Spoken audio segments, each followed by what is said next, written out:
বন্ধুরা, তো সকালবেলা দেখি বাড়ির পরিস্থিতিটা কেমন। এই যে একজন নীলাব্র, কি করছিস? কেক খাচ্ছ? আর কি করছো? ফোন দেখছো? এইদিকে দেখি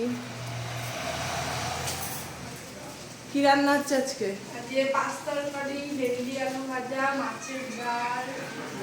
আচ্ছা, অনেক কিছু। আর এদিকে রান্না হয়ে গেছে, রুটি হয়ে গেছে আমাদের। আর এখানে ভেন্ডি দিয়ে আলু দিয়ে ভাজা চলছে। এটা বাবার স্পেশাল। বাবা এটা রুটিটা ভালো পছন্দ করে বাবা সকালবেলাতে। কি হলো? কোথায় লেগেছে? কি করে লাগলো? কোথায় লাগলো? কোথায়?